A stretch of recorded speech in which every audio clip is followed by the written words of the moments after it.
অনিক দত্ত পরিচালক, তার মৃত্যু আত্মহত্যা নাকি অন্য কোনো কারণ রয়েছে তা এখনো পর্যন্ত জানা যায়নি। হিন্দুস্তান পার্কে তার নিজের বাড়ির ছাদ থেকে পড়ে গিয়ে মৃত্যু বলে জানা যাচ্ছে, তবে হাসপাতালও এক্ষেত্রে বলছে ছাদ থেকে পড়ে গিয়েই তার মৃত্যু হয়েছে। যদিও পুলিশ এই মৃত্যুর সঠিক কারণ খোঁজার চেষ্টা করছে। 2012 সালে ভূতের ভবিষ্যৎ ছবির মাধ্যমে রাতারাতি খ্যাতির শীর্ষে উঠে আসেন এই পরিচালক। ভৌতিক কাহিনীর আড়ালে রাজনৈতিক ও সামাজিক যে শ্লেষ উঠে এসেছিল তার এই ছবিতে, তা নিঃসন্দেহে বাংলা ছবির জগতে মাইলস্টোন। এরপরে একই ধাঁচে তার পরের ছবি আশ্চর্য প্রদীপ, যদিও এই ছবির মাধ্যমে তিনি একই টাইপের বার্তা দিতে চেয়েছিলেন, কিন্তু ততটা জনপ্রিয় হয়নি আশ্চর্য প্রদীপ। তারপর অভিনেতা জিতু কমলকে নিয়ে অপরাজিত ছবি করেন, সেটিও ভীষণ জনপ্রিয়তা পায়, বক্স অফিসে রীতিমতো সাড়া ফেলে দেয় তাঁর ছবি। এই মুহূর্তে অপরাজিত 2 এই ছবি নিয়ে ব্যস্ত ছিলেন পরিচালক। যদিও পরিচালকের পুজোয় মুক্তি পাওয়া ছবি যত কাণ্ড কলকাতায় মুক্তির সময় আশঙ্কা করেছিলেন এটাই হতো তার শেষ ছবি। শোনা যাচ্ছে গত কয়েক মাস ধরে বাড়িতে একাই থাকতেন পরিচালক, তার কন্যা মুম্বাইতে থাকেন।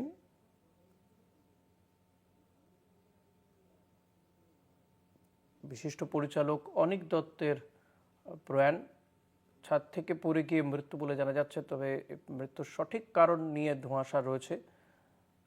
ঢাকুরিয়া বেসরকারি হাসপাতালে নিয়ে গেলে তাকে তার মৃত্যু হয়।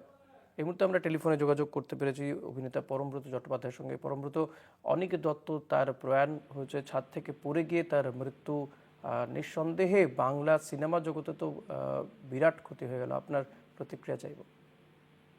আমি কল্পনা করতে পারছি না প্রথমত। ওনার ওনার সব থেকে এখন অব্দি সব থেকে যে বিখ্যাত ছবিটি, সেটি আমি একটি খুব গুরুত্বপূর্ণ অংশ ছিলাম। আমি নিজেকে সৌভাগ্যবান মনে করি যে আমি সেই ছবিটির অংশ ছিলাম। এবং আজও এতগুলো বছর পরেও ওই ছবিটির কথা বারবার মানুষ বলে, কিন্তু সেটা নয়। আসলে অদ্ভুত মানুষদের, অদ্ভুত ধরনের মানুষদের এখন তো আর চলটা কম, তাদের কম খুঁজে পাওয়া যায়। অনেকটা একটা অদ্ভুত মানুষ ছিলেন, খারাপ ভালো বলছি, অদ্ভুত মানুষ ছিলেন। অদ্ভুত মানুষরা খুব অদ্ভুত শিল্পী হন। সেই মানুষরা আজকাল খুব খুব খুব দুর্লভ। অনিকদার মতো একটা অদ্ভুত মানুষকে কেননা একজন শৈল্পিক ভাবে আমাদের একটা খুব বড় ক্ষতি, খুব খুব খুব বড় ক্ষতি।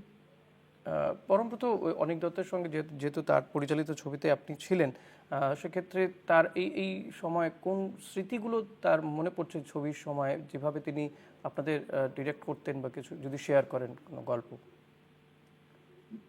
আমি অনিকদার সঙ্গে দুবার কাজ করেছি। একবার ভূতের ভবিষ্যতে বলাই বাহুল্য, আর দ্বিতীয়বার কাজ করেছি একটি ছোট্ট বিজ্ঞাপনে, একটি গয়নার দোকান, মানে একটি জুয়েলারি ব্র্যান্ডের জন্য। এবং অনেকটা অসম্ভব টেনশন করতেন, অসম্ভব স্ট্রেস করতেন শুতে, এটা সবাই জানে। এটা এটা মানে এটা কি বলবো, এটা তো প্রবাদের মতো, প্রবাদ প্রতিদিন তার টেনশন করা বা খিটখিট করা বা লাফানো ঝাঁপানো, বাট অনেক ওটাই অনেকদা ছিলেন, অনেকদা ওরকম লোক, মানুষটাই ওরকম ছিলেন। তো সেই জন্যই বলছি খুব অদ্ভুত একজন মানুষ ছিলেন।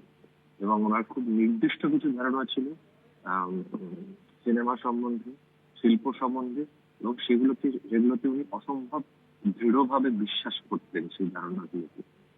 এবং যেহেতু উনি বিজ্ঞাপন থেকে এসেছেন, বিজ্ঞাপন থেকে এসে যেহেতু সিনেমা বানিয়েছেন, সেই জন্য একটা ডিটেলিং এর প্রতি অদ্ভুত নজর ছিল, সেটা খুব চোখে পড়ার মতো ছিল এবং অ্যাপ্রিসিয়েট করার মতো ছিল। ধন্যবাদ পরমব্রত। কথা বলছিলাম অভিনেতা পরমব্রত চট্টোপাধ্যায়ের সঙ্গে।